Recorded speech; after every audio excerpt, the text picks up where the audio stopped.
Noodle Doodle.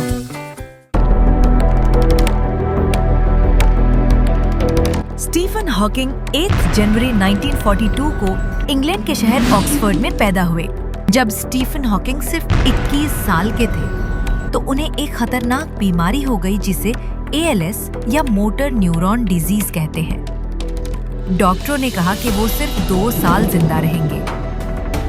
इस बीमारी से उनका जिस्म आहिस्ता आहिस्ता हरकत करना छोड़ देता था, लेकिन दिमाग बिल्कुल सही काम करता था। लेकिन बच्चों, स्टीफन ने हिम्मत नहीं हारी।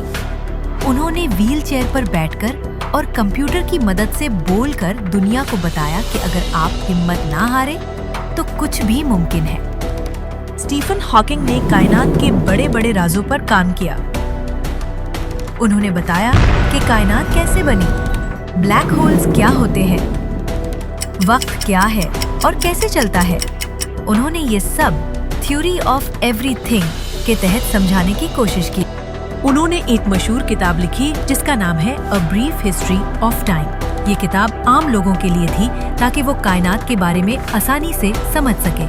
स्टीफन हॉकिंग को कई बड़े बड़े इनामात और एजाजात मिले, जैसे रॉयल सोसाइटी का मेंबर बनना, कई साइंसी अवार्ड्स, दुनिया के मशहूर इदारों में लेक्चर देना।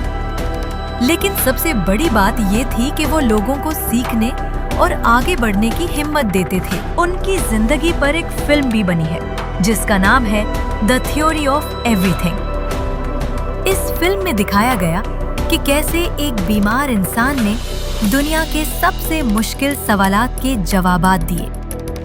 जब वो बोलने के काबिल नहीं रहे तो एक खास किस्म का कंप्यूटर सिस्टम इनकी मदद के लिए बनाया गया। ये सिस्टम इंटेल कंपनी ने तैयार किया था और इसमें एक और कंपनी स्पीच प्लस के सॉफ्टवेयर की मदद से स्टीफन हॉकिंग के चेहरे के इशारों को आवाज में तब्दील किया जाता था। इस अजीम इंसान का इंतकाल 14 मार्च 2018 को हुआ, लेकिन उनकी बातें, ख्यालात और इल्म आज भी दुनिया को रोशनी दे रहे हैं।